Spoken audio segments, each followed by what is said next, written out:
Good morning, listen to FloorDaily.net, and I'm Kemp Harr. This morning my guest is Kip Howlett, who's the president of the HPVA, which stands for the Hardwood Plywood Veneer Association. How you doing, Kip? I'm doing fine, Kemp. Thanks for calling. Sure. I wanted to get in some details since last night CBS ran that 60 Minutes feature on Lumber Liquidators, and it got people wondering about a few things, and I think you might be the answer person. Before we get into that, though, tell our listeners a little bit about what the Hardwood Plywood Veneer Association is. Well, two things. One is we represent North American producers of engineered wood flooring, hardwood plywood, and hardwood veneers.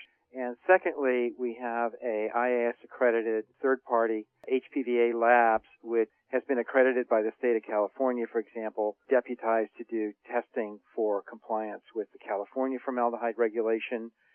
We go back 35 years, having been one of the agencies certified by the U.S. Department of Housing and Urban Development on formaldehyde. So we've been doing this for 35, 40 years.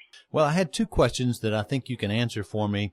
The first one is, as I was listening to 60 Minutes, there's obviously a cost ratio with the level of formaldehyde in adhesives. So I think if you're in this business of making plywood, of adhering wood to wood, you probably realize that a high formaldehyde level adhesive has different properties. So tell us a little bit about that, if you would.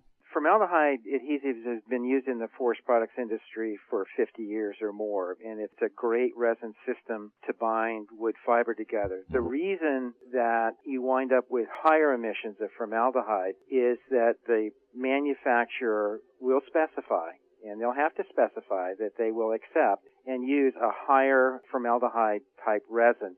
The reason they want to do that is it's the formaldehyde molecule that binds the wood fiber together. Mm-hmm. So if I have X amount of formaldehyde and I bind up X amount of wood fiber, I've done the job. But if I have an excess amount Y formaldehyde, I've got more binder formaldehyde than I needed, so that will emit over then the remaining life of the product. What that means is that I can make my product faster, so I'll lower my production costs, and then I let the consumer basically deal with the excess emissions. And that's the reason why HUD in 1984, California in 2010 established emission levels to basically regulate the amount of emissions, to basically not allow excess emissions off these products. All right, so if you're in the business of making laminate or plywood or many of these different products out there, you know right off the bat that you can make it faster if you use an adhesive that has high levels of formaldehyde. Is that right?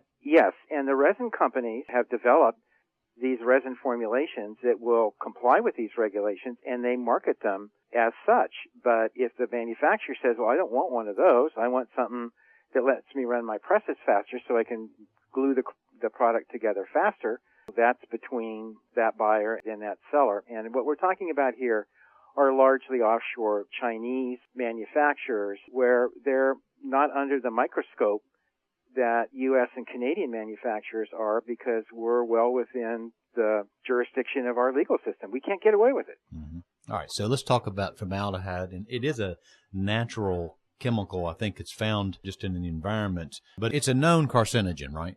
It's a known animal carcinogen. A lot of the agencies have designated it as an assumed human carcinogen. Mm-hmm. I don't think you need to get into the debate about the health effects necessarily. Right. When you're looking at, there are regulatory standards that you have to meet. Yeah. If you put on your product that I meet them and you don't, then that's a real problem. So I think one of the things that was the most damaging in last night's little 10-minute show on Lumber Liquidators was that these mills, these production facilities over in China, they basically knew whether a product was going to be CARB compliant. Is that right? Well, sure. There are Chinese producers that meet compliant products, but it comes at a price. And I think that's pretty well known. Everyone that I've talked with that does business in China, I've heard over and over and over again that you can buy the compliant stuff, you pay more for it. There's a premium on that. And that's what the North American producers wind up. There's a premium. It costs us more to make that product, but then we have to compete against product that's coming in that is non-compliant. And the real problem is that when it's stamped that it's compliant and it's not, then I want to know where's the Justice Department, where's the Federal Trade Commission, where's the state of California,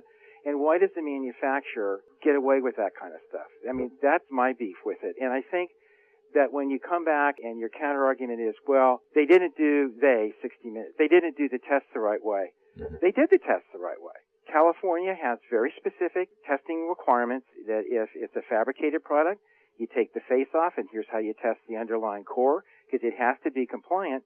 And that's what, if you're a fabricator, you have to use compliant core. And if you stamp your product that you use compliant core, then it has to be, and it should be, compliant core. So when Tom Sullivan gets this phone call, and would you come on camera with us, I mean, it's pretty gutsy on his part. I mean, he's the chairman of Lumber Liquidators, and he's out there on camera saying that, well, maybe they didn't test it the right way. And you're telling me that there's really only one way of testing it, right?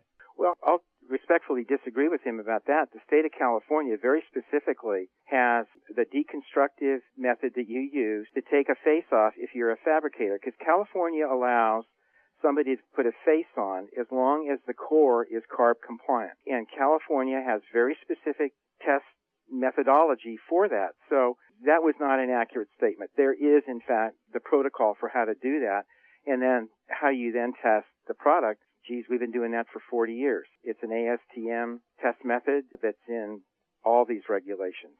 You're actually one of the test labs that worked with 60 Minutes on testing this product, aren't you? We were, and we've been designated third-party certification lab by the state of California since the outset. We're TPC 8, and we've done U.S. Department of Housing Urban Development formaldehyde certification testing since 1984. All right, so you followed the right protocol for testing for CARB compliance. It kind of takes all the doubt out of whether or not this product is safe and passes the test, right?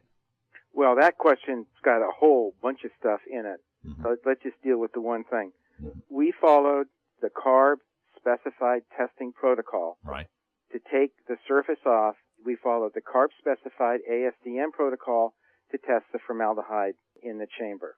So we followed the CARB methodology. The test results, they speak for themselves. They are what they are. I'm not going to get into the debate about what it means with regard to health. Okay. Well, I knew you'd be an expert, and I appreciate you talking to us. Again, been talking to Kip Howlett, who's the president of the Hardwood Plywood Veneer Association, and you've been listening to Kemp Harr and FloorDaily.net.